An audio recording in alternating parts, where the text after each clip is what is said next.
चाणक्य नीति चाणक्य द्वारा रचित एक नीति ग्रंथ है जिसमें जीवन को सुखमय और सफल बनाने के लिए उपयोगी सुझाव दिए गए हैं। इस ग्रंथ का मुख्य विषय मानव समाज को जीवन के हर एक पहलू की व्यावहारिक शिक्षा देना है। चाणक्य एक महान ज्ञानी थे जिन्होंने अपनी नीतियों के बदौलत चंद्रगुप्त मौर्य को राजा की गद्दी पर बिठा दिया था। जानिए चाणक्य की कुछ ऐसी महत्वपूर्ण नीतियां जो आपको जीवन के किसी न किसी मोड़ पर काम आ सकती है।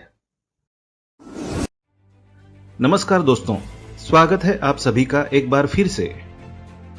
मनुष्य की 4 चीजों की भूख कभी नहीं मिटती: धन, जीवन, वासना और भोजन। इन सब के लिए मनुष्य हमेशा भूखा रहता है। भले उसे ये चीजें कितनी भी मात्रा में मिल जाए, लेकिन उसकी लालसा कभी समाप्त नहीं होती।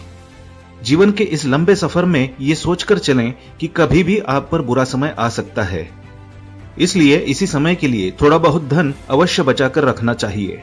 जब भी कभी इंसान पर बुरा समय आता है तो उसके अपने भी पराये हो जाते हैं। यदि धन उसके पास हो तो वो उस समय का मुकाबला कर सकता है।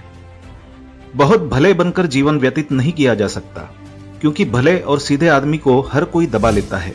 उसकी शराफत और ईमानदारी को लोग पागलपन समझते हैं। जैसे जंगल में सीधे पेड़ों को ही पहले काटा जाता है और टेढ़े मेढ़े पेड़ यूं ही खड़े रहते हैं, इसलिए आप इतने सीधे मत बनिए कि लोग आपको लूट कर ही खा जाए। उल्लू दिन में देख नहीं सकता, इसमें भला सूर्य का क्या दोष हो सकता है। करील के पेड़ पर पत्ते नहीं आते और ना ही फूल खिलते हैं, इसमें बसंत ऋतु का क्या दोष हो सकता है। चातक के मुंह में वर्षा की एक बूंद नहीं गिरती, इसमें भला बादल का क्या दोष है। यूं समझ लो कि ये सब कुछ विधाता की देन है। ईश्वर महान है, सर्वशक्तिमान है। इस संसार की सारी बागडोर ईश्वर के हाथ में है। ईश्वर ही राजा को दास और दास को राजा बना देता है। ईश्वर ही गरीब को अमीर और अमीर को गरीब बना देता है। ईश्वर पर भरोसा रखो, क्योंकि वही सबका ख्याल रखता है। हर पहाड़ के अंदर हीरे नहीं होते, हर हाथी के मस्तक पर मुक्ता नहीं होती, सब स्थानों पर अच्छे आदमी नहीं मिलते, हर स्थान पर चंदन नहीं होता, हर चमकने वाली चीज सोना नहीं होती। ये सारी दुनिया विवादों से घिरी हुई है, इसलिए जीवन में कोई भी निर्णय लेने से पहले अवश्य सोचना चाहिए। जैसे हाथी बूढ़ा होने पर भी चंचल रहता है, गन्ना कुल्लू में पेरे जाने पर भी अपनी मिठास नहीं छोड़ता, और सोना आग में तपने के बाद भी अपनी चमक नहीं खोता, इसी प्रकार से अच्छे चरित्र वाले लोग कहीं भी चले जाएं, वे अपने गुणों को नहीं छोड़ते। कुछ पागल इंसानों ने पत्थर के टुकड़ों को ही रत्न मान लिया है, लेकिन दोस्तों, असली रत्न तो केवल अनाज, पानी और ज्ञान ही होते हैं, और इन तीनों रत्नों से बड़ा और कोई रत्न नहीं हो सकता। पाप और पुण्य में क्या अंतर है? मेरे शत्रु कौन है और मित्र कौन है? मुझे किस कार्य में लाभ हो सकता है तथा किसमें हानि हो सकती है, ये सोचकर मनुष्य को अपने जीवन का हर कदम उठाना चाहिए। कठिन काम पड़ने पर सेवक की, संकट के समय भाई बंधु की, आपत्ति काल में मित्र की तथा धन का नाश होने पर अपने पत्नी की परीक्षा होती है। शेर से 1, बगुले से 4, कौवे से 5, कुत्ते से 6 और बाघ से 3 गुण मनुष्य को सीखने चाहिए। काम भले ही थोड़ा करो, परंतु मन लगाकर करना चाहिए। इंसान को यह शेर से सीखना चाहिए। समय के अनुसार अपनी शक्ति से काम करने का गुण बगुले से सीखना चाहिए। ठीक समय से जागना, सोना, लड़ना, झपट कर भोजन करना, ये गुण मुर्गे से सीखने चाहिए। समय समय पर संग्रह करना, चौकस रहना, दूसरों पर विश्वास न करना, ये गुण कौवे से सीखने चाहिए। बहुत भूख में भी संतुष्ट रहना, गहरी नींद में सोते हुए भी जागते रहना, मालिक की वफादारी करना, ये गुण मनुष्य को कुत्ते से सीखने चाहिए। यदि धन का नाश हो जाए, मन की शांति भंग हो जाए, तो इन सब बातों को बुद्धिमान लोग दूसरों को नहीं बताते हैं। जो व्यक्ति दूसरों को बताने की भूल करते हैं, लोग उनका मजाक ही बनाते हैं। अपने हाथों से किया हुआ काम सबसे श्रेष्ठ होता है, इसलिए मनुष्य को अपना हर कार्य अपने हाथों से ही करना चाहिए। अंधाधुंध खर्चा करने वाला तथा जो अपनी आमदनी से अधिक खर्चा करता है और दूसरों से झगड़ा करता है, ऐसे लोग कभी सुखी नहीं रह सकते। जैसे धरती खोदने से उसमें से पानी निकलता है, वैसे ही गुरु की सेवा करने से विद्या प्राप्त होती है। ये बात सदा याद रखें कि गुरु की सेवा के बिना इंसान कभी अच्छी शिक्षा प्राप्त नहीं कर सकता। जो नारी अपने पति का कहना नहीं मानती और व्रत रखती है, ऐसी नारी अपने पति की आयु कम करती है। ऐसी नारियों को यह सोचना चाहिए कि पति की आज्ञा के बिना चलना उनके लिए कभी भी लाभदायक सिद्ध नहीं हो सकता। उनके लिए स्वर्ग की प्राप्ति केवल पति की सेवा से ही संभव है। जीवन का अर्थ यही है कि इसे सदा अच्छे काम में लगाए रखें। अच्छे भले ज्ञान के कामों से पुरुष महान बनता है। ये मत भूलो कि जीवन अस्थायी है, इसलिए जीवन के हर पल का उपयोग किसी अच्छे कार्य के लिए किया जाना चाहिए।